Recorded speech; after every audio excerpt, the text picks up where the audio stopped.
pie, por favor. En nombre de Dios y la Patria se abre la sesión. Saludar a todos nuestros invitados, señor ministro, a todo su equipo, colegas senadores, senadoras, la Secretaría, la cuenta, don Rodrigo. Sí, señor presidente, señoras y señores senadores. En relación con la cuenta, no hay una cuenta oficial, sino que hemos preparado en las secretarías de comisiones del Senado una breve minuta referido al tema de las acusaciones constitucionales. Es una minuta sobre tramitación de las acusaciones constitucionales en el Senado en la medida en que prosperan en la Cámara de Diputados. Todo es lo que ocurriría acá. Es un compendio de las normas constitucionales, legales y reglamentarias que se aplicarían en esta corporación y que sería importante, digamos, para refrescar el conocimiento de su señoría, y hemos pensado que es un material útil de apoyo para el estudio de esta materia. Además, tienen... Rodrigo, perdón, que sin perjuicio de eso, que agradecido de actualización, cuál es el procedimiento a lo que nos corresponde constitucionalmente, y si nos ayuda el ministro o alguien del Ejecutivo en lo que supiera, cuáles son los plazos, esto más bien por la planificación de sesiones o reuniones, si brevemente nos... Lectura de esto para que lo hagamos cada uno, pero sí, también en plazos, cuando pudiéramos... Sí. Según la información que yo tenía, no sé la nueva de los comités, probablemente si prosperan las acusaciones empezarían a ser notificadas a partir del día 15 de la semana próxima, martes 15, y de acuerdo con lo que van a ver ustedes, la hoja de tramitación, hay plazos que se abren de obligaciones entre...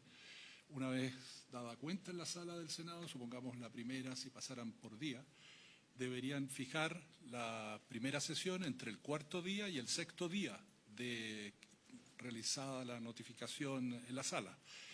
Por lo tanto, lo digo preliminarmente, porque todo depende cuando la Cámara, si prosperan en la Cámara y si llegan acá en la fecha indicada. Nosotros estimamos que a lo mejor en la semana regional ustedes deberían empezar a examinar la acusación constitucional. Eso en cuanto a las fechas. Pareciera también que van a votar por día cada acusación en la Cámara de Diputados, no las votarían un día en determinado.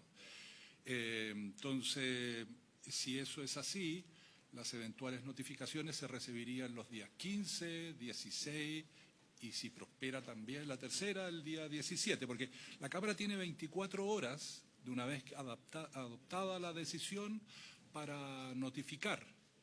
Y cuando se da cuenta, en la sala del Senado tienen que, como les indicaba, fijar la fecha de sesiones especiales para tratar estas acusaciones. El procedimiento, muy brevemente, está detallado en la minuta que se les entrega. Hay una primera relación que hace la Secretaría del Senado, después la comisión que viene desde la Cámara a formalizar y después los abogados, el acusado o sus abogados defensores. Y eventualmente, si no concurriera y mandara algo por escrito, habría que leer la versión por escrito. Esas presentaciones no tienen un plazo horario determinado, pero el procedimiento también considera las posibilidades de réplica y dúplica. Después de que han intervenido los diputados que concurren a nombre de dicha corporación a hacerlo presente, pueden replicar y el defendido puede duplicar, o sea, volver a contestar. Y ahí sí que hay términos, 30 minutos dice nuestro reglamento. Eso tiene costos. Y después el presidente tiene que convocar, una vez terminadas las sesiones especiales, a una sesión de votación. Y ustedes saben que ahí cada acusación, en este caso es la que formalmente corresponde, el contenido es debatible, es notable abandono de deberes, y señalan además que hay capítulos y se van votando por capítulos. Y se requiere la mayoría de los senadores en ejercicio para que se apruebe la acusación constitucional, la mayoría de los senadores en ejercicio. Finalmente, si se llegan a alcanzar el quórum correspondiente, por algunos de los capítulos, no es necesario que todos los capítulos, sino que bastaría con que uno, ustedes saben, los que han participado en acusaciones constitucionales, que de repente prospera por un capítulo una acusación. Y, bueno, el efecto, ustedes lo saben, constitucional, destitución del cargo público. Hay también a su disposición es un segundo documento que no ha sido elaborado por la Secretaría, sino que ha sido elaborada por la Biblioteca del Congreso Nacional, que es el debate que se ha producido en todos estos años en torno a qué ha de entenderse por notable abandono de deberes. Normalmente el concepto ancla en esta materia es un concepto que dio el catedrático de Derecho Constitucional, don Alejandro Silva Bascuñán, pero no es una cuestión pacífica porque la Constitución no define qué es notable abandono de deberes. Y a lo largo de cada una de las debates que se han producido en la Cámara de Diputados, especialmente, ha tratado de precisar este concepto. Referido solo a cuestiones procesales o también a cuestiones de orden sustantivo. No es una cuestión de fácil resolución. Termino, presidente, señalando que este trabajo es simplemente una contribución para que ustedes puedan tener a la vista las disposiciones reglamentarias que rigen en esta materia y también otras cuestiones anexas que pueden plantear dudas respecto a este punto. Eso es cuanto puede informar la Secretaría, presidente. Gracias, secretario. Si no hay más palabras sobre la situación de las acusaciones, que es bueno que lo anticipemos, entramos a la orden del día, si les parece. Perfecto. Bien, presidente, la sesión del día de hoy está convocada para continuar con el estudio en particular del proyecto de ley en segundo trámite constitucional que crea el Servicio Nacional de Acceso a la Justicia y la Defensoría de las Víctimas de Delito. Concurren especialmente invitados del Ministerio de Justicia y Derechos Humanos, el señor ministro, que viene acompañado por su grupo de asesores. También están autorizados para asistir como oyentes del Centro de Estudiantes de la Facultad de Derecho de la Universidad de Chile, que la encabeza dicha delegación su presidenta, señora Agustina Melo, y también de la Federación Nacional de Acceso a la Justicia, FENADAJ, encabezada por su presidente, señor Marcelo Inostroza. Eso, señor presidente. En la última sesión ustedes terminaron de examinar en el orden del proyecto las indicaciones presentadas, pero durante el debate de estas disposiciones y sus indicaciones fueron quedando algunas materias pendientes para la resolución. Algunas que podríamos decir que son resorte exclusivo de ustedes y otras que están de alguna manera vinculadas con el oficio que hace un tiempo mandó esta comisión al Ministerio Público. De las materias que han quedado pendientes, nosotros tenemos registrado a lo menos 18 indicaciones y la Secretaría sugiere a la Presidencia, salvo mejor resolución de su señoría, que puedan ver de las indicaciones 10 a 19, que son las que están referidas a los grupos de especial interés. Primero su calificación y después está la discusión sobre los criterios de priorización de estas materias. Yo les pido que vayamos a la página 20 del texto comparado. Recuerdo a sus señorías que ustedes comenzaron el estudio de las indicaciones 10 y 11 y tuvieron un debate amplio porque tanto la indicación número 10 de Su Excelencia el Presidente de la República y la indicación número 11 del honorable senador señor Durresti proponían la supresión de un párrafo final del artículo 17, que establecía algunos criterios para excluir o para no considerar en la priorización a determinadas personas por determinados delitos. A partir de esa discusión que ustedes iniciaron, constataron de que habían otras indicaciones que iban de la 12 a la 19 de diversos integrantes de esta comisión que trataban de precisar el concepto especial o de grupo de especial interés y además también vienen algunas indicaciones, como ya indiqué, que se refieren a una vez definido lo anterior, al criterio de priorización, qué se atiende primero y qué tiene una mayor relevancia. Esas son materias que ustedes deberían discutir, presidente, y la Secretaría le sugiere que comience por eso. Sí, habría acuerdo para seguir ese procedimiento. Yo en esa línea le daría la palabra al Ejecutivo, toda vez que pongamos en votación o abramos la discusión sobre la indicación número 10, 11 y siguiente. Hay una coincidencia en la indicación de del Ejecutivo con la que yo he planteado para eliminar el inciso final del artículo, la oración final del inciso tercero, que está ahí con negrilla. Le ofrezco la palabra al Ejecutivo. Señor presidente, por su intermedio, saludo a las senadoras, a los senadores presentes y a quienes han sido invitados a esta sesión. El Ejecutivo considera que la norma incorporada durante la tramitación legislativa en la Cámara de Diputados, que tiene por propósito excluir a aquellas personas de nacionalidad extranjera que se encuentran en situación migratoria irregular, en el entendido que son víctimas de delitos, ¿no? Es decir, que no son prioritarias, en opinión del Ejecutivo es inconstitucional. Y las razones son esencialmente las siguientes. En primer lugar, el Ejecutivo entiende que una disposición de este tipo no se puede aplicar al régimen de enjuiciamiento criminal. En otros términos, en aquellos casos donde personas de nacionalidad extranjera en condición migratoria irregular tienen la condición de imputados, esencialmente por el diseño que tiene la Constitución en materia de derecho a la defensa y, en segundo lugar, por la universalidad que tiene, entre otras razones, porque la eficacia y eficiencia del sistema de enjuiciamiento criminal depende de la existencia de abogados defensores. Estas personas en general concurren al sistema con defensa penal pública. La segunda interpretación, en el entendido que el Ejecutivo asocia esta norma, debe ser comprendida en el contexto de lo señalado en el artículo 17, que está vinculado al reglamento en áreas de focalización y priorización respecto de víctimas de delitos. La norma, como está establecida, excluiría a las víctimas de delitos dado que tengan la condición migratoria. Esencialmente, vuestra señoría, si me permite, por su intermedio, señor presidente, terminar, esencialmente por la forma y modo en que está redactada y en el artículo que se encuentra establecido.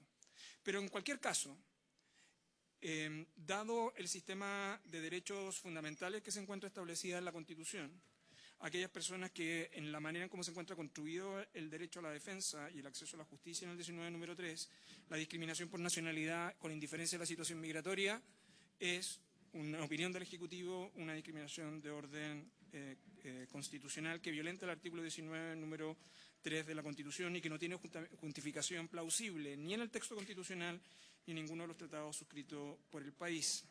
Eso, señor presidente. Gracias, senadora Binsberger. Gracias, presidente. Yo estoy sumamente en contra de lo que dice el ministro. Yo estoy a favor de cómo viene la norma de la Cámara. Primero, no se trata de personas víctimas, sino de personas que han sido imputadas por atentar contra bienes patrimoniales, bienes jurídicos de índole patrimonial. No se les deja sin defensa jurídica, lo único que establece la norma es que no serán priorizados. A mí me parece que esta norma es correcta. Cuando en el país de verdad existe igualdad ante la ley, cuando en un jardín infantil frente a una vacante no se prioriza un migrante por un niño chileno vulnerado en sus derechos, cuando en los colegios municipales no se les priorice a los migrantes irregulares por sobre los niños chilenos, hablemos de igualdad ante la ley. Mientras eso no ocurra, al menos, vuelvo a decir, aquí no se habla de excluir, se dice no será priorizada, que es distinto a dejarlo sin defensa. Y si el futuro servicio tiene, ¿no es cierto?, muchos casos y ya hay que priorizar, bueno, bien me parece que se prioriza a los chilenos, sobre todo cuando un extranjero que no debería estar en Chile porque ingresó ilegal o irregularmente destruye o atenta contra un bien patrimonial. Pero más allá de hecho, que me digan que es víctima o el delincuente o el imputado, de verdad no hay aquí ningún atentado contra la Constitución porque no se le dejan defensa, simplemente no se prioriza. Y vuelvo a decir, si hay algo hay que priorizar, son los chilenos en nuestro país. Gracias, presidente. Ministro y luego Claudia. Simplemente la precisión, señor presidente. No puede sino aplicarse a las víctimas, su señoría, porque la defensa pública está regulada en otra norma, en el Código Procesal Penal y en la Ley de la Defensoría. Por lo tanto, la única manera en que se aplique razonablemente esta norma es excluyendo a las víctimas de nacionalidad extranjera. La manera en que está redactado es aplicando simplemente las reglas tradicionales de interpretación jurídica. El texto, la estructura y el orden sistemático. Solo se puede aplicar a víctimas porque si se quisiera aplicar a imputados, la reforma tiene que hacerse en otra regulación Por una razón extremadamente simple, señor presidente, por su intermedio, senadora. Porque el Servicio de Acceso a la Justicia y Defensoría de las Víctimas no presta defensa penal. Por eso esa regla, en la hipótesis que usted señala, no sería aplicable. Claudia Pajuan. Gracias, presidente. Bueno, saludar al ministro, a todo su equipo, a los senadores, senadoras, a la Secretaría y a todos quienes nos acompañan, también los representantes de las asociaciones. Solo quiero, si no entiendo mal, lo que se pretende eliminar es precisamente cuando la persona migrante es víctima de un delito patrimonial, vale decir, de un robo, de un hurto, etcétera. No que él cometió el delito. Y por lo tanto, yo quisiera, no solo a los argumentos que ya se han dado, a mí me parece que efectivamente esto es una discriminación arbitraria e injustificada, puesto que inclusive, primero, si el migrante entra regularmente y es víctima de robo, ¿por qué no podría acceder a la defensa en caso de que le robaran? Segundo, si fuera un migrante irregular, me parece que nosotros debiéramos, obviamente, ojalá no ocurriera, por cierto, y creo que en eso estamos todos contestes, digamos, estamos todos de acuerdo, pero si fuera una migración irregular, el que sea irregular no puede significar que en este país le pase de todo y no vamos a protegerlo porque entró clandestino. No sé si me... O sea, otra cosa es que atajemos la situación de la migración, que resolvamos la situación de la migración, pero permitir que a alguien que por cualquier situación le toca, opta por una situación que ya es de un extremo peligroso, hacerlo así, le puede pasar de todo. Yo lo quiero advertir en el caso de trata de personas. Ni siquiera lo voy a advertir en situaciones voluntarias. En el caso de trata de personas, debiéramos salir en su defensa. Eso es lo primero. Y lo segundo, que solo quiero reiterar algo que he dicho en otras ocasiones a propósito de que se instala un discurso como que toda la prioridad de cualquier beneficio público siempre son los migrantes y no los connacionales. Y yo creo que en el caso de los jardines infantiles, si uno revisa todos los decretos de requisitos de priorización, la condición de migrante no es la número uno, es uno más de los requisitos a evaluar en el caso de las matrículas.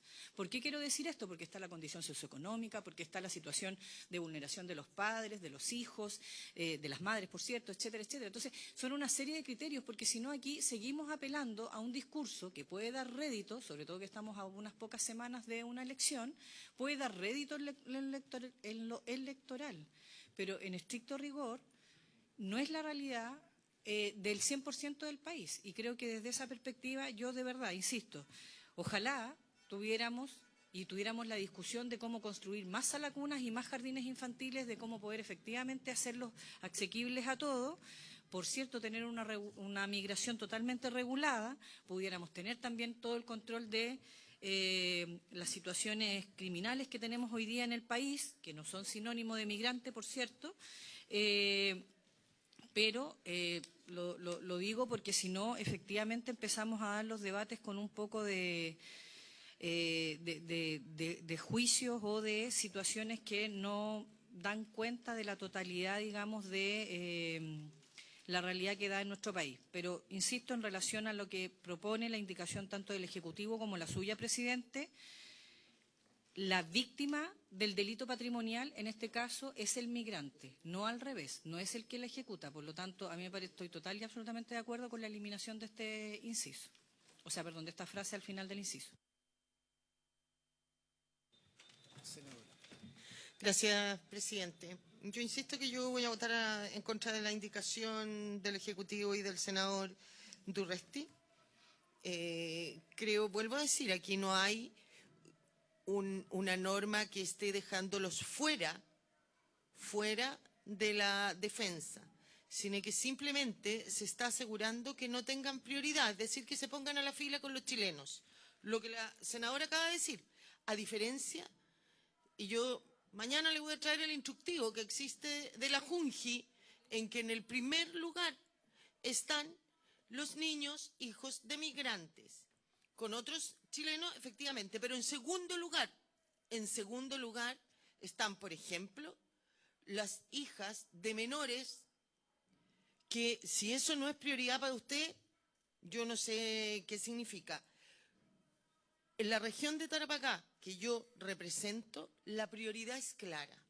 Cualquiera de ustedes, los invito a que vaya a la región. La prioridad en colegios públicos, en jardines infantiles, en los consultorios y en el hospital, hay una prioridad. Y eso ha perjudicado a los chilenos. No estoy diciendo que la prioridad sean los chilenos, es que no tengan ellos la prioridad, eso es lo que dice la norma. Es decir, que se atienda a todos por igual. Acá no se está dejando sin defensa. Se está diciendo que así como existe esa prioridad en el instructivo de la Junji, acá no exista. Que si llega un migrante al servicio, se ponga a la fila con los chilenos. No que por el hecho de ser migrante vayan a atenderlo antes que al resto. Por favor, lean bien la norma. No dice no defensa, dice no se le dará una prioridad. Si quieren, redáctenlo de otra manera. Pero a mí me parece que es necesario que chilenos y extranjeros al menos tengan el mismo acceso a la justicia y que en este servicio no pase lo que pasa en otros sectores como salud y educación, principalmente, presidente. Muchas gracias. Perdón, presidente. Y una última cosa le quiero decir a la senadora Pascual, por su intermedio, que si revisa mis redes, yo estoy con el tema migratorio desde el año 20, cuando esto comenzó en mi región. Y cuando hablo de migración no busco ningún rédito político, sino que solamente transmitir la desazón, desolación y desesperación de los chilenos que viven en mi región en medio del crimen organizado, sobre todo a los sectores más vulnerables como es la comuna de Alto Hospicio. Gracias, presidente.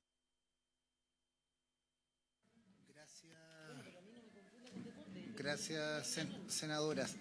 Si no hay más palabras, vamos a ponerlo en votación las dos indicaciones que son de la misma tenor. Si les parece, por economía legislativa, que pongamos en votación las 11 y 12. Señor secretario. La 10 y 11, perdón.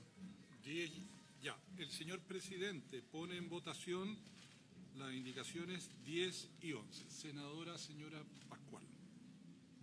A favor, por los argumentos ya expresados. Ya. Senadora Pascual vota a favor. Senador Galilea.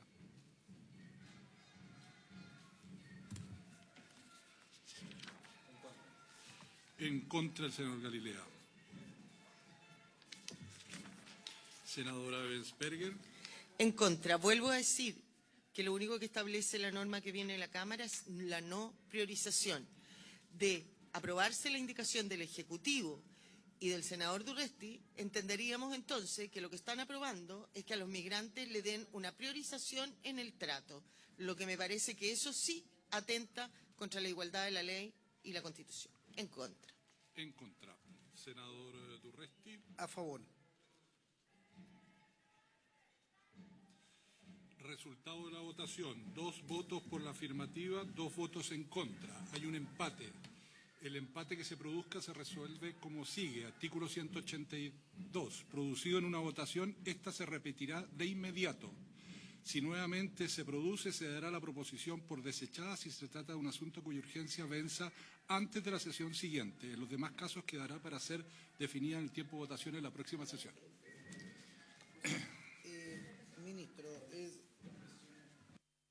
resolvamos la función, damos por... Rodrigo, perdón. No, es que, escuchando las distintas posturas, a mí me parece que quizás estamos entrampados en un tema de redacción. Porque en realidad lo que la senadora Bensperger propone es que no haya un grupo privilegiado por sobre otros. Más allá de lo que dice el artículo 18. Siguiente, que es el que tenemos verdaderamente que afinar. Entonces, si quizás nos diéramos un espacio y que si la senadora Bensperger quisiera que esa parte final dijera no podrá haber ningún grupo preferente, atención, más allá de lo establecido en el artículo 18, por sugerir alguna hipótesis de de no provocar esta votación. Llevamos la discusión a quiénes son los grupos prioritarios en el artículo 18, que hay varias indicaciones y que creo que más o menos apuntan, y creo que podemos resolver el tema porque me parece que hay un punto, es cómo se explica lo mismo al final. La senadora Berger quiere que no haya un grupo privilegiado per se, pero no porque quiera perjudicar a alguien, sino que porque no quiere que haya. Entonces, creo que podemos derivar la redacción hacia lo que dice el 18. Entonces, ningún privilegio ni grupo preferente distinto de lo establecido en el artículo 18, y a lo mejor podemos destrabar la votación respecto a las indicaciones en el 17. Gracias, senador. Si les parece que, sin perjuicio de eso, Rodrigo, recogiendo tu opinión, sugiero yo, por votado nuevamente, se mantiene la votación, queda diferido para mañana o para la próxima votación, pero sin perjuicio de eso tenemos la apertura del 18 donde podemos dar la discusión y si ahí se logra, se cae o sea por aprobada o retirada o se vota con una reacción distinta. ¿Les parece entonces, secretario, que entonces, repitamos la votación con la misma... Sí, y queda pendiente para la próxima Queda sesión. pendiente para la próxima sesión y sin perjuicio estar atento al 18 si eso nos ayuda a destrabar. Continuamos con la... ministro. Disculpe, senador, que simplemente para hacer una precisión y por su intermedio a la senadora Ensperger. El Ejecutivo entiende que precisamente por la razón de principio de igualdad esta norma no debiera estar. Lo que quiero observar, señor presidente, por su intermedio a la senadora Ensperger, es que el Ejecutivo considera que precisamente la singularidad de esta regla viola ese principio de igualdad. En otros términos, la regla es innecesaria porque precisamente se aplica un principio de igualdad, salvo en el caso de aquellos grupos prioritarios. Lo dejo constancia para efecto de la historia de la ley, esencialmente porque se le imputa a la indicación del Ejecutivo un propósito que no persigue, sino que es todo lo contrario, y prefiero dejarlo en claro, su señoría. Eso nada más. Queda consignado. Seguimos con la 12. Sí, señor presidente, señoras y señores senadores, vamos a la página 22 del texto comparado. Aquí hay indicaciones presentadas al artículo 18. El artículo 18, aprobado en general, tiene 3 incisos. Dice así: focalización en materia de acceso a la justicia. La atención del servicio se focalizará en aquellas personas que no puedan proveerse asesoría y representación jurídica por sí mismas.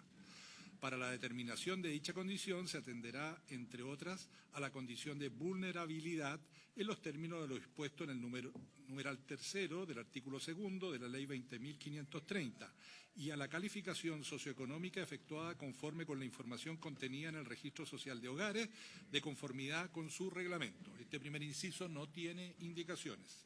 Inciso segundo. Sin perjuicio de lo indicado en el inciso anterior, el reglamento deberá determinar la existencia de grupos de especial protección que requieran prestaciones específicas bajo criterios diversos a los previstos para la población general, en razón de la existencia de situaciones que afecten de manera generalizada a grupos de la población a nivel nacional o local. En estos casos deberá disponerse de asesoría, defensa y representación jurídicas especializadas, así como de apoyo social de acuerdo con las características particulares del respectivo grupo. Además, podrá otorgarse apoyo psicológico a quienes pertenezcan a alguno de dichos grupos, en los casos en que así lo disponga el director o directora nacional.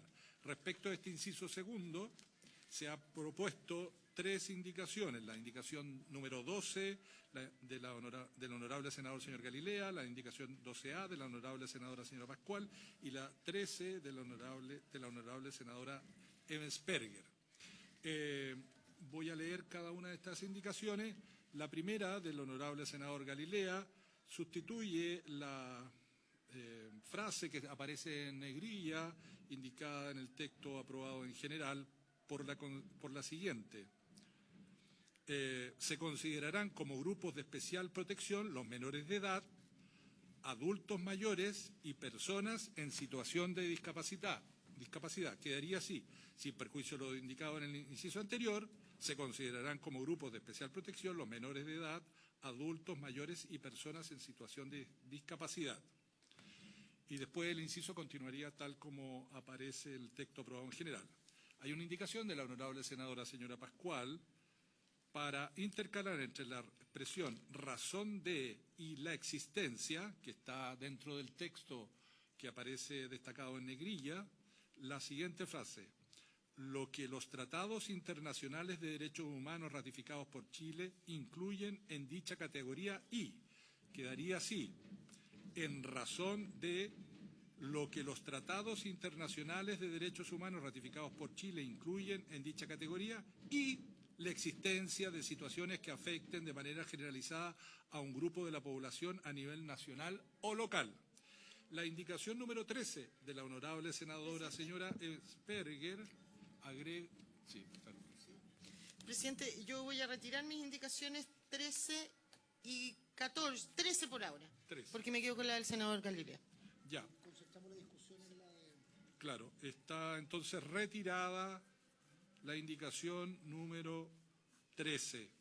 Correspondería entonces, presidente, pronunciarse sobre las indicaciones 12 y 12. Una consulta, Claudia, si nos ayudas en la indicación, cuando señala lo que los tratados internacionales de derechos humanos ratificados por Chile incluye en dicha categoría. Yo entiendo que eso está integrado en la legislación nacional sin perjuicio de señalarlo. Los tratados internacionales se entienden incorporados a la legislación nacional. Entiendo la nominación. ¿Cuál es en particular, Claudia, digamos, Yo entiendo que al contrario de otras indicaciones que tratan de limitar la cantidad de sujetos de especial protección, lo que estoy yo haciendo con mi indicación es colocar lo que deberíamos tener, que son todos los sujetos de especial protección que se encuentran en los tratados de derechos humanos internacionales que Chile tiene ratificados. Y por lo tanto no solo son los niños, niñas y adolescentes, no solo son las personas mayores y no solo son las personas en situación de discapacidad. Tienen que ver con, dependiendo de ciertas situaciones, tienen que ver con mujeres, tienen que ver con, por ejemplo, en algunos casos, tienen que ver con personas indígenas, o sea, dependerá del tratado. Para la discusión, estimado como técnica legislativa, yo tengo entendido que los tratados internacionales ratificados por Chile se entienden incorporados para todos los efectos en todo el ordenamiento. No sé si es necesario señalarlo, por eso preguntaba Claudia en qué aspectos particularmente hacían referencia. Pero abro el debate sobre la discusión. Senadora. Gracias, presidente. Yo creo que en concordancia con lo que ha sido nuestra legislación y el trabajo aquí en la comisión, estamos hablando de grupos de especial protección. Y por eso que es importante, desde mi punto de vista, el definirlos y acotarlos. Porque si no, esa especial protección termina no sirviendo de nada si es tan amplio que todos van a tener especial protección. Todos aquellos que cumplan con los requisitos van a tener derecho a la defensa jurídica que tiene que otorgar este servicio. Pero tiene que haber un grupo de especial protección. Y para mí, concuerdo plenamente, y no solamente con los grupos de especial protección que propone el senador Galilea, sino que solo deben ser eso, porque vuelvo a decir, esto va en total concordancia con muchos otros proyectos en que hemos creado atenuantes, agravantes y normativa, incluso sanciones especiales cuando se atenta contra adultos mayores, contra niños, niñas y adolescentes o personas discapacitadas. Por lo tanto, esta norma es plenamente coherente con el resto de la legislación. Usted señala que los tratados internacionales existe una norma constitucional que dice que hay que respetarlo, pero no me parece a mí, porque esos tratados internacionales hablan en general de, ¿no es cierto?, probablemente que habrá que ayudarlos de determinada manera, que a ciertas personas van a tener acceso a distintos servicios. Pero, vuelvo a decir, la norma y el acotamiento de quiénes son realmente los grupos de especial protección, para mí no pueden ser otros y tienen que ser taxativos más que las personas mayores, los niños, niñas y adolescentes y las personas en situación de discapacidad, presidente. Si no, la norma se vuelve inaplicable por su extensión.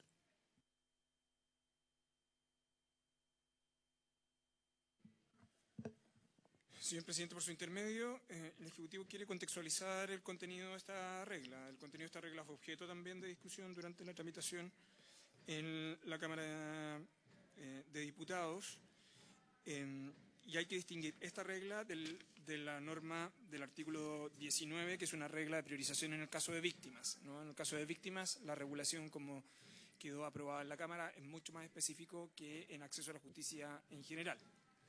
En materia de acceso a la justicia hay que hacer la distinción del acceso a la justicia general, utilizando el criterio de vulnerabilidad que tiene la ley que crea el Ministerio de Desarrollo Social, del inciso segundo, que es el que está asociado a programas específicos. La discusión que se planteó durante la tramitación legislativa en la Cámara de Diputados es si ese criterio debe petrificarse en la regla o más bien tiene que permitir su adecuación en el tiempo. Aquellos que están señalados por el senador Galilea en su indicación, por su intermedio, señor presidente, son 3 grupos de especial protección que la legislación reconoce, que son los menores de edad, o en el caso de niños, niñas y adolescentes, adultos mayores y personas con situación de discapacidad, en las cuales existen programas específicos, e insisto en el inciso segundo, porque el inciso segundo obliga a tener asesoría que va más allá de la representación jurídica, como el apoyo social y eventualmente el apoyo psicológico. Quedan excluidos de este inciso otros grupos de especial protección que son tratados de distinta manera en otra legislación y por otras vías. Estoy simplemente transparentando. Quedan excluidos mujeres, quedan excluidos indígenas, diversidad sexual, pero además también migrantes que puedan ser víctimas, ¿no? Aunque puede ser analizado en el inciso que sigue. Simplemente planteo el contexto de la discusión porque este es un asunto que se planteó durante la tramitación legislativa en la Cámara de Diputados y específicamente en la Comisión de Constitución de la Cámara, igual que en la Sala, y después de esa larga discusión quedó establecido un criterio general de remisión al reglamento bajo criterios de vulnerabilidad que están señalados en el inciso primero, y además que le permite tener adaptación al servicio en qué casos son esos programas obligatorios o no. Porque igualmente, en el caso del inciso, al singularizar, obliga a tener esos programas especiales, al menos en estos 3 grupos especiales de protección. La decisión, sin embargo, en la discusión en la Cámara, quedó singularizada, sí, por delitos y víctimas, en el artículo 19. Ese es el contexto. El Ejecutivo considera que la remisión general es la que permite mayor adaptabilidad a los recursos públicos y a las políticas del sector, pero eso es el contexto de la discusión. Nada más, señor presidente.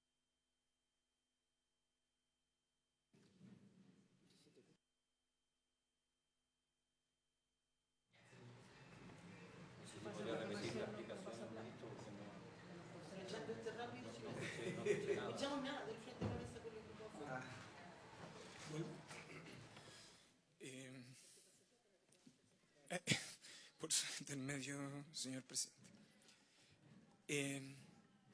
Voy a ir más lento para... ok, vale. Rodrigo.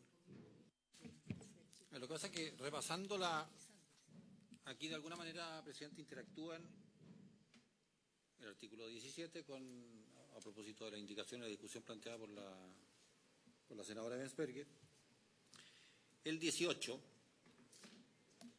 que a mi juicio efectivamente deja una norma de amplitud tal que finalmente las focalizaciones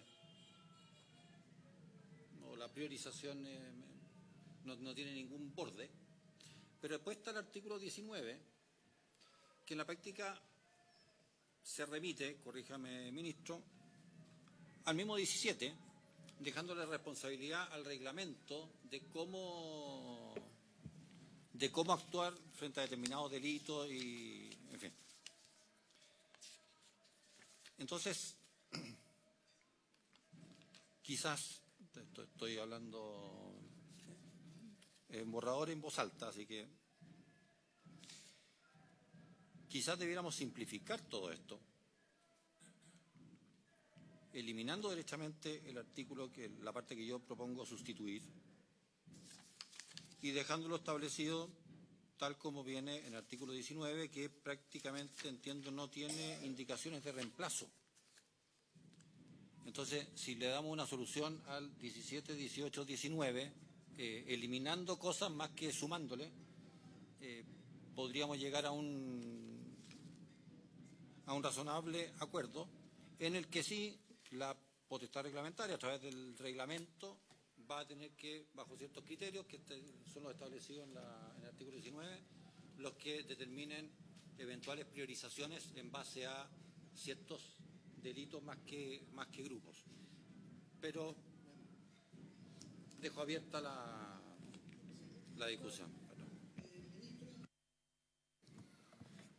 Señor presidente, por su intermedio, simplemente para ilustrar la discusión y discrepar de una parte de la interpretación que ha hecho el senador Galilea por su intermedio, señor presidente. La relación de los artículos 18 y 19 es la siguiente. El 18 tiene un criterio de focalización por vulnerabilidad, que es el criterio general. En materia de víctimas, la opción del proyecto de ley es universalización. Ojo, la referencia del artículo 17 es a la potestad reglamentaria y la única manera para priorizar tiene que ver con la calidad del delito o la gravedad del mismo, en fin. En relación al sujeto, en el artículo 18 es por vulnerabilidad y ahí pueden existir grupos de especial protección que requieren programas específicos. En el 19, la opción del proyecto de ley, por el contexto en que se ha dado la discusión de víctimas, es universalización, es decir, todas las víctimas tienen y se prioriza según el delito, no la condición del sujeto. Eso esencialmente. No. Es que aquí, disculpe, señor presidente, por su intermedio. No, en el 18 el criterio es por vulnerabilidad, por eso la referencia está dado por focalización a vulnerabilidad.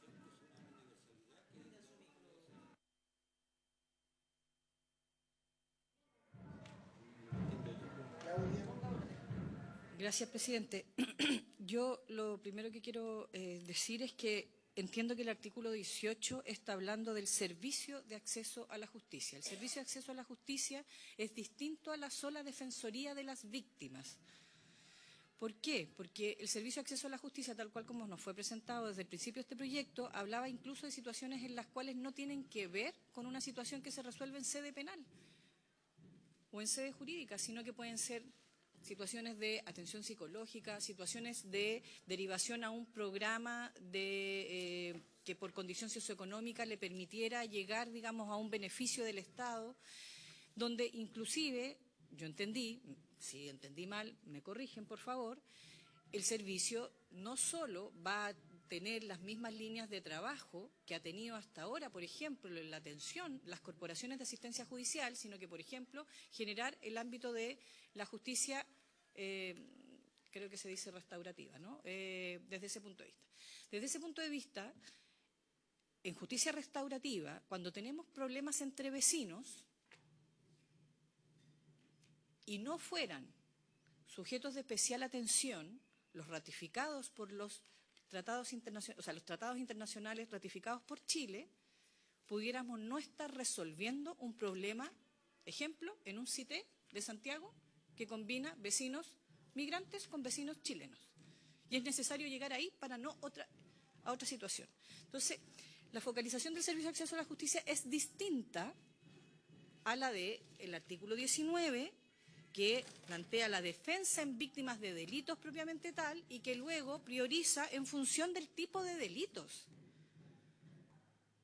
Puede ser universal, es cierto, en tanto la categoría de víctima del delito la hace, pero ya focalizó por el tipo de delitos. No es cualquier delito el que va a poder estar acá. No sé si entonces, desde ese punto de vista yo entiendo que es distinto y por eso es que la propuesta que hacía el senador Galilea no resuelve del todo el 18. Está bien, o sea, yo me quedo con lo que él está proponiendo al 19. El problema es que en el 18 no se resuelve porque no está vinculado solo a un delito el servicio de acceso a la justicia. Entonces, por eso es que es necesario dar la discusión, porque aquí dice condición de vulnerabilidad y la calificación socioeconómica efectuada por el Registro Social de Hogares. Lo primero es el tema monetario, en estricto rigor, el nivel socioeconómico, pero a su vez le pide al reglamento que focalice en sujetos de especial protección. Y desde ese punto de vista, yo insisto, creo que niños, niñas y adolescentes, personas mayores, personas en situación de discapacidad, tenemos leyes donde hay personas que no son, por ejemplo, calificadas en situación de discapacidad, pero sí son sujetos de especial protección, como por ejemplo podríamos que la ley TEA hoy día, ¿no? Que alguien podría decir, no, es que queda solo en niños, niñas y adolescentes, pero si tiene más de 18 años, esa persona debiera ser también un sujeto de especial protección. Mujeres, diversidad sexual, por cierto, la situación, si es que hay una vulnerabilidad con respecto a personas indígenas, ¿no? O una situación con respecto a una persona migrante refugiada, inclusive. Entonces, por eso quiero decir lo que es más, no es sin borde, puesto que tiene la condición socioeconómica, pero sí está en coherencia a los tratados que hemos ratificado y que yo entiendo que pueda alguien decir, no es que se da por entendido, lo que pasa es que la redacción del artículo deja una potestad reglamentaria que si uno no deja el criterio de cómo van a colocar a los sujetos de especial protección. Por eso es que hice mi indicación en ese tenor, presidente, como para seguir argumentando con respecto a la 12A que usted preguntó delante. Gracias. Gracias. Se ofrece la palabra. ¿Cuál es el camino, señor secretario? Si nos ayuda. Señor ministro. Señor presidente, por su intermedio. No, simplemente yo logro entender aquí hay una dimensión en dos sentidos, y es, habitualmente suele existir una desconfianza profunda en la potestad reglamentaria, cuando sí, por eso estoy diciendo que el elemento común de las observaciones tienen que ver con que la remisión a la potestad reglamentaria es una potestad excesivamente amplia. Mirado desde el punto de vista del Ejecutivo, de cualquier Ejecutivo, tener un criterio de priorización flexible en la potestad reglamentaria permite alinear recursos públicos en el fondo, ¿no? Porque, yo vuelvo a insistir, el inciso segundo es el que pone énfasis en grupos de especial protección que tienen asociados no simplemente la representación jurídica, sino que también la asesoría, el apoyo social o el psicológico en los casos que correspondan, en el fondo. En el sentido que estamos hablando, tal como ha dicho la senadora Pascual por su intermedio, señor presidente, de la regla de apertura, porque la regla de víctimas tiene una regla específica de la regla del 19.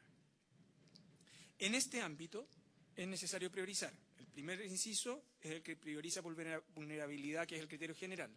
Pero para los programas específicos que en la actualidad tiene la corporación, yo solo quiero ejemplificar con algunos. En el programa Mi Abogado o La Niñez y la Adolescencia se defienden, son dos programas muy exitosos que además no vienen necesariamente de este gobierno, vienen de la administración anterior algunos. Son muy exitosos, tanto que el hecho de que hubiesen sido exitosos han generado sobredemanda por las derivaciones de los jueces de familia. En el caso de adultos mayores hay líneas de trabajo que están muy acotadas, pero que requirieran ser reforzadas, esencialmente porque los adultos mayores no requieren simplemente asesoría jurídica, sino que también mucha orientación social respecto al tipo de las prestaciones, entre otros porque la evidencia que tiene el Ministerio de Justicia en que muchos de ellos se encuentran en condición de soledad, ¿no? Entonces, la red de protección por parte del Estado es diversa. Y en el caso de discapacidad, hoy día la denominación es una denominación probablemente más acotada, como está, porque nosotros hemos ido ampliando esos criterios. Podría también decir, en el caso de aquellas personas que deben o pueden recibir asistencia en el contexto de catástrofes naturales o de otro tipo, en el fondo. Entonces, hay la pretensión, y el Ejecutivo logra entender, de poder acotar y definir legalmente hoy día cuáles son esos grupos de especial protección, se enfrenta a la necesidad que dispone cualquier Ejecutivo de ir flexibilizando sus políticas en este sentido, en el fondo, ¿no? Sobre todo porque el inciso segundo es el que regula los programas especiales, ¿no? Y en los programas especiales, por cierto, no hay recursos públicos que requieran unidades de atención más allá del patrocinio legal. Esos recursos no son finitos, ¿no? En este proyecto de ley, como vuestras señorías lo saben perfectamente, el costeo principal para su instalación está más bien focalizado en víctimas, ¿no? Entonces, por eso las regulaciones de víctimas tienen mayor relevancia. Ese es el contexto general y por eso el Ejecutivo es más bien partidario mantener el criterio que está contenido en la regla general. Eso nada más, señor presidente. Gracias, ministro. Se ofrece la palabra. ¿Hay alguna posibilidad de concordar?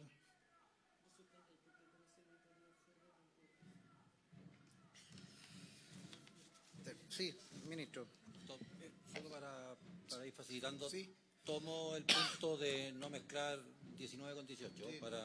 hay que resolverlo cada cual en su mérito. En su mérito. Ministro.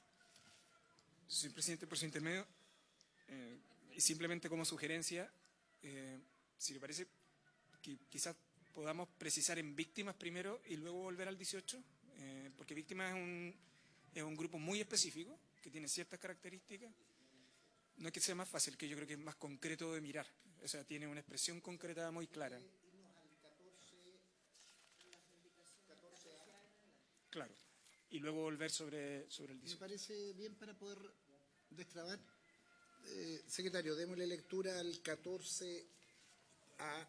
Leemos el 19 primero, el texto. Correcto. Ya. Pasamos entonces al artículo 19. El artículo 19 establece lo siguiente. Priorización en materia de defensa de víctimas de delitos. Si se trata de las víctimas de delitos, el reglamento referido en el artículo 17 establecerá criterios de priorización en la atención y, cuando corresponda, de aplicación nacional o local, los que deberán considerar aspectos tales como la gravedad del delito, su impacto social y la naturaleza de los bienes jurídicos menoscabados por aquel. Considerará especialmente a las víctimas de femicidio, parricidio, homicidio, lesiones graves, tortura y otros tratos crueles, inhumanos o degradantes, maltrato a menores de 18 años de edad, adultos mayores o personas en situación de discapacidad, tráfico de migrantes y trata de personas, crímenes y simples delitos contra la integridad sexual, robo con violencia o intimidación, usurpación, secuestro, sustracción de menores y violencia intrafamiliar, y de crímenes o simples delitos contenidos en la ley que sanciona las conductas terroristas. Respecto de este artículo se han formulado la indicación 14A de la honorable senadora señora Pascual, la 15 de la honorable senadora señora Vesperger, la 16 de la honorable también de la senadora Vesperger y la 17 del honorable senador señoras Aravena y señor García. La primera de ellas, la indicación 14A, reemplaza el artículo que he dado lectura por uno nuevo, artículo 19, diría así, indicación 14A. Priorización en materia de defensa de víctimas de delitos. Si se trata de las víctimas de delitos, el reglamento referido en el artículo 17 establecerá criterio de priorización en la atención y, cuando corresponda, de aplicación nacional o local, los que deberán considerar aspectos tales como la cantidad anual de denuncias de comisión, la gravedad del delito, su impacto social y la naturaleza de los bienes jurídicos menoscabados por aquel. Dentro de aquellos criterios se considerarán especialmente a las víctimas de los delitos contemplados en el párrafo tercero, que entiende la Secretaría son crímenes y simples delitos cometidos por particulares en contra de particulares, el párrafo cuarto, que es tortura, del título tercero, los párrafos quinto, sexto bis, del título séptimo, que son violación, estupro, explotación sexual, quinto bis del título octavo, ahí están parricidio, femicidio, homicidio, y párrafo segundo del título noveno, todos del libro segundo del Código Penal. Además de las víctimas de los actos constitutivos de violencia intrafamiliar contemplado en la Ley 20.066 y las víctimas de crímenes o simples delitos contenidos en la ley que sanciona las conductas terroristas. Eso es la indicación número 14, 14A, señor presidente. ¿Se ofrece la palabra? ¿Se ofrece la palabra? ¿Claudia? Sí, nosotros lo que hicimos fue traducir, digamos, los nombres del catálogo que está puesto en el proyecto, digamos, que viene de la Cámara, a los títulos correspondientes del Código Penal, se ha hecho así en otras legislaciones, nos pareció que era más preciso. En la indicación de la senadora Pascual se elimina el delito de usurpación, que a mí me parece importante.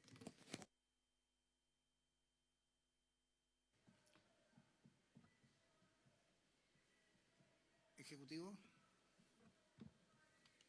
Señor presidente, por su intermedio, el Ejecutivo quisiera hacer una solicitud. Todas las indicaciones que siguen a continuación son indicaciones que agregan o precisan delitos. Entonces pareciera conveniente buscar una fórmula más una fórmula de integración, porque la senadora Pascual tiene una manera de señalar los delitos. El proyecto que viene de la Cámara, un proyecto que hacía referencia más específica. Las indicaciones que siguen agregan algún tipo de delito, en el caso de la senadora Inés Pérez, en el caso de la senadora Aravena y el señor García. Nosotros, el Ejecutivo, también ha formulado agregar en el caso de asociaciones delictivas o criminales. Entonces pareciera conveniente mirar una sola redacción con la integración de todos los delitos, en el entendido que... Claro, pero en el entendido... Señor presidente, en el entendido que esta comisión estaría optando por un criterio que ya se zanjó en la Cámara, y es, ok, hay elementos de gravedad del delito, pero hay determinados tipos de delitos que el legislador califica en sí mismo como graves para efectos de la atención de víctimas por parte del Servicio de Acceso a la Justicia. Si usted tiene a bien, vuestra señoría lo tienen a bien, el Ejecutivo podría tomar este conjunto de indicaciones y hacer una propuesta de unificación, atendido que todas las indicaciones están proponiendo singularizaciones de delitos. Solo, antes de dar la palabra, senadora, a mí me preocupa cuando hay singularización de delitos que el que no queda por alguna omisión o por un nuevo tipo termina generando inconvenientes. No me gusta la técnica de la enumeración porque si termina siendo taxativa. Yo creo que es más bien cuando uno habla en términos genéricos que te permite incluir y tener un abanico más grande. Si el Ejecutivo puede hacer esa síntesis de las distintas indicaciones, no veo inconveniente, pero le pregunto a las autoras de algunas de las indicaciones. Luz señalaba que estaría el delito de usurpación, no está, pero también puede estar el delito tal o cual incluido o excluido. Yo solo ahí hago una reflexión que a veces es mejor parar, que sean crímenes o simples delitos, que sean delitos, no sé, contra la propiedad y no contra la integridad. ¿Me entiendes? Tú tienes un margen más grande de las categorías que generalmente usa el Código Penal, más que cada uno de los tipos, que siempre puede ser. Sugiero eso, ministro o autoras de las iniciativas, porque se te puede quedar uno delito específico de trata de personas o, no sé, pornografía infantil. ¿Está o no está considerado por ser extremadamente específico? Luz. Sí, presidente, gracias. Solo comparto con usted, yo abierta la propuesta del Ejecutivo. Lo que yo dije respecto a la usurpación que viene de la Cámara, pero se saca en la indicación de la senadora Pascual. Efectivamente hay un tema en que no presenté la indicación, lo voy a ver después con mis asesores, pero ¿por qué cuando hablamos de defensa, especialmente defensa de víctimas, se incluye el tráfico de migrantes? El 411 del Código Penal, cuando define el delito de tráfico migrante, dice que es el que con ánimo de lucro. Es decir, la eventual víctima del tráfico es cómplice. Pagó para que la ingresaran ilegal o clandestinamente al país. Entonces, lo hemos discutido en otros proyectos, porque ¿cuál es la víctima en el tráfico migrante si el migrante paga al autor del delito para que la ingresen clandestinamente? ¿Por qué va a ser víctima si ella está pagando para que hagan algo ilegal, como es ingresarla por un paso no habilitado? que el 411 del Código Penal. Dice el que con ánimo de lucro. El que paga generalmente es la víctima. La aquí llamada víctima. Ministro. No, por su intervención, señor presidente, no quiero entrar en una discusión más de fondo porque la alternativa de eso me cuesta pensarlo si no es considerada víctima, pero la definición de víctima del Código Procesal Penal para estos efectos es el ofendido, ¿no? Y la naturaleza de los delitos de trata de personas están apuntados. Y en el caso de tráfico de migrantes, pero en el entendido que es un tipo penal específico y respecto del cual en esta parte, en lo que se refiere a víctima, el proyecto no hace juicio sobre la forma y modo en que está tipificado el delito. En consecuencia, es aquella persona que está en la condición de ofendido por el delito es el que tiene acceso a la prestación por parte del Estado.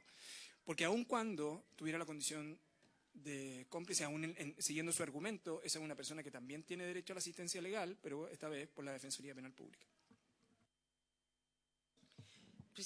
Yo no discuto lo que acaba de decir el ministro. Lo que yo digo es que por qué una persona que paga para que se cometa el delito de tráfico migrante, entendiendo que el que hace el ingreso es el mayor responsable, pero ¿por qué si yo pago para que me ingresen ilegalmente al país, ¿por qué voy a ser yo el ofendido? ¿Por qué voy a requerir una priorización en defensa de víctimas? Si yo pagué para que se cometiera un delito, ese es mi punto. Que bueno, era solo hacer el punto porque a mí se me fue presentar la indicación sacando ese delito, porque yo de verdad creo que en tráfico de migrantes no hay víctima, a diferencia de trata de personas.